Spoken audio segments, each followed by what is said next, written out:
Is there some hope? You know, I am a philosopher, and I think that the business of a philosopher is to be optimistic. Because if you are pessimistic, finally there is no use of yourself. Because to be pessimistic, there is no necessity to be a philosopher. The situation suffices. And so to say to people something which can be useful for them, we must have some hope to transform the world and to go in the direction of a better world, if it is possible. The question of possibility, finally, is a material question, a political question, and not completely a philosophical question. How do you see the crisis? What's wrong with the world? What? What's wrong with the world? What's the crisis in the world? I think there is two different levels for the crisis.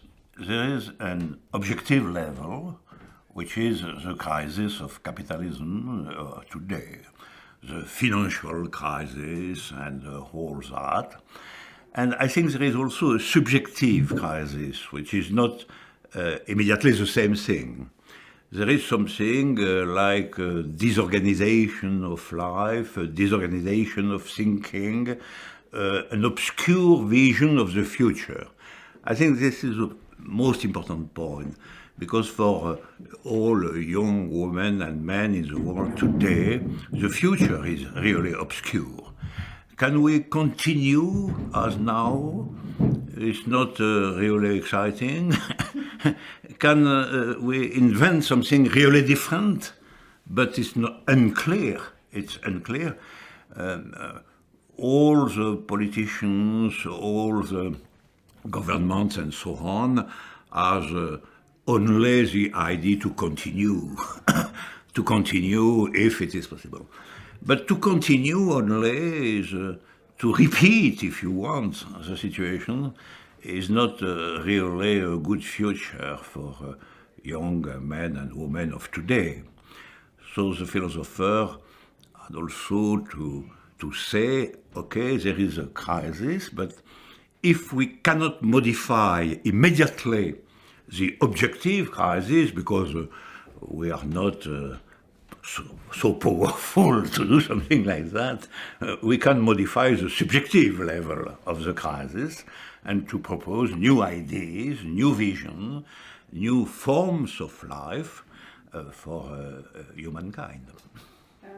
Can you tell us what sort of new forms you're thinking of? New form of thinking? Yeah. Yes, I propose to say that we must define a new form of freedom.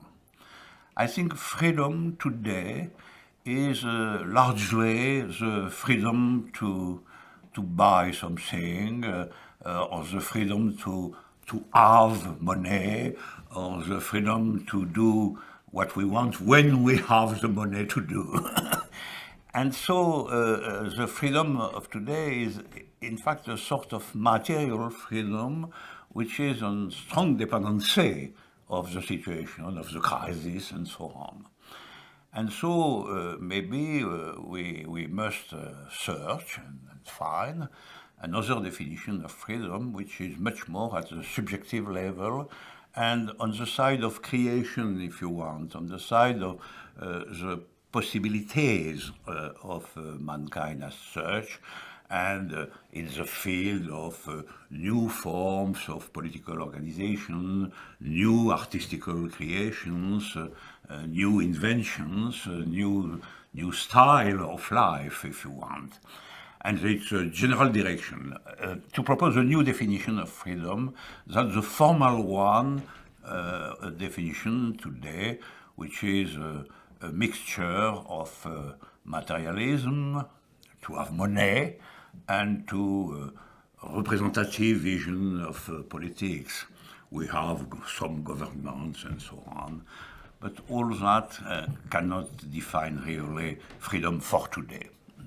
And my final question, what is your advice for young people today?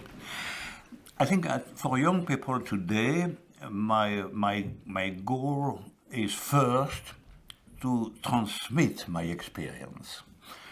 To transmit my experience of an old man in some sense, which has known something, a really different world before. A world with political hope, with revolutionary ideas and so on.